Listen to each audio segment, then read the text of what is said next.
पति, पत्नी और नौकरानी। शीतल और अभिमन्यु की शादी को 5 साल हो चुके थे, लेकिन अभी तक उनका कोई बच्चा नहीं हुआ था। इसकी वजह से शीतल और अभिमन्यु परेशान रहते थे, लेकिन उन दोनों से ज्यादा परेशान थी शीतल की सास, यानी अभिमन्यु की माँ जानकी देवी। जानकी देवी चाहती थी कि जल्दी से जल्दी उनकी गोद में पोता या पोती आ जाए, और इसीलिए वो अपनी बहू शीतल को लेकर एक दिन हॉस्पिटल पहुंची। डॉक्टर मैडम, जरा ठीक से चेक करके बताइए ना।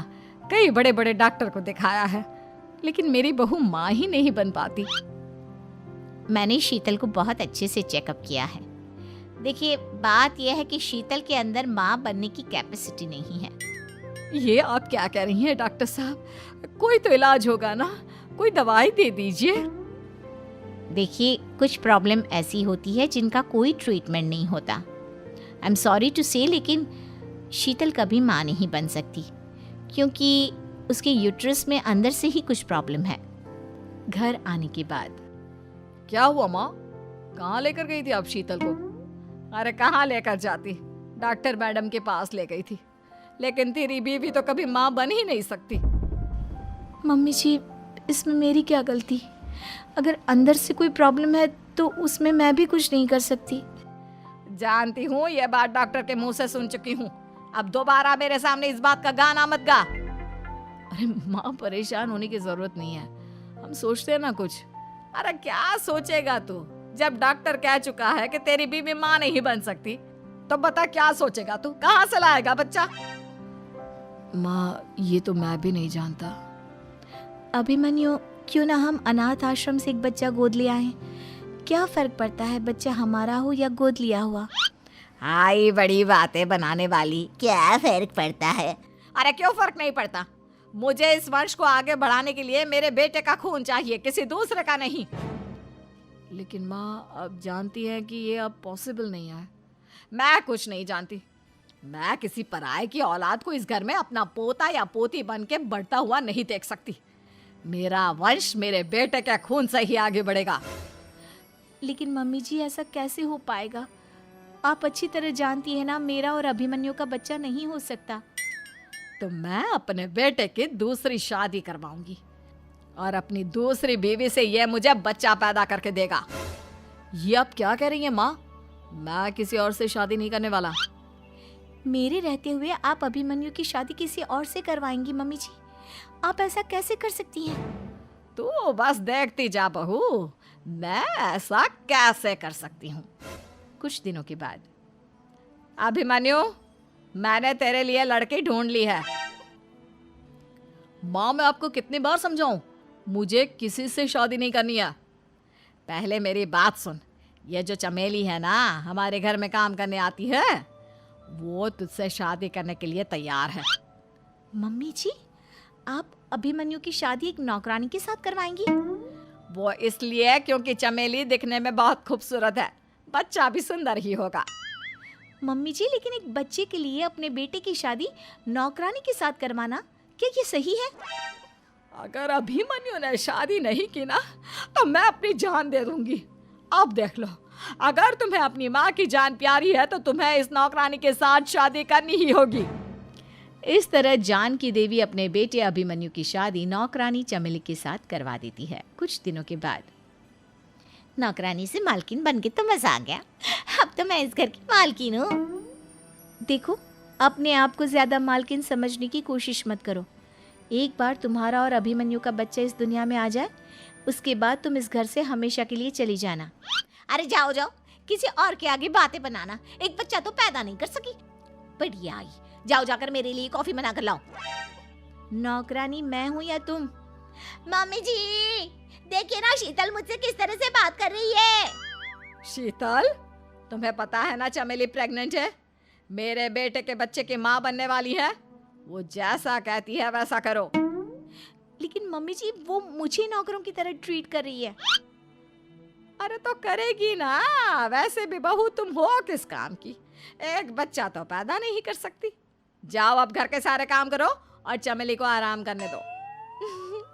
थैंक यू मम्मी जी, भगवान आपका भला करे। आप नहीं होती तो मैं नौकरानी से महारानी कैसे बनती? देखो, तुम्हें जो चाहिए सब मिलेगा। खूब खाओ पियो, मजे की जिंदगी जियो, लेकिन बस मुझे एक बच्चा पैदा करके दे दो। कुछ दिनों के बाद, मम्मी, बच्चे के लिए आपने मेरी शादी चमेली के साथ करवा तो दी, लेकिन दिन और रात का चैन मिट गया है। सारा दिन शीतल और चमेली की बहस चलती रहती है। अब शीतल को इस घर में रखने से क्या होगा? मैं तो कहती हूँ उसे घर से निकाल दो, है भी किस काम की।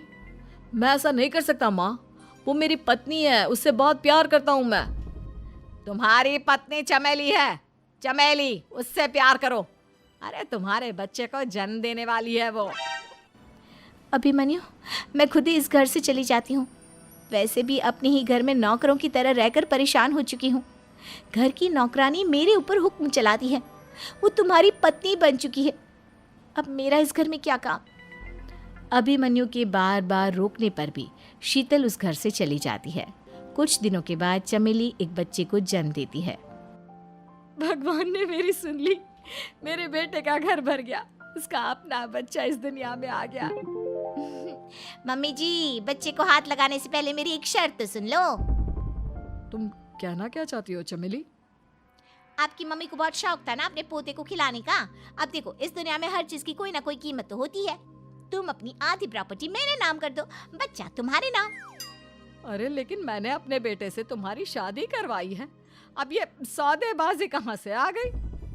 जो औरत अपनी बहू को घर से निकाल कर एक नौकरानी के साथ अपने बेटे की शादी करवा दे, वो तो सौदेबाजी कर ही सकती है ना। उसका कैसे भरोसा कर सकते हैं?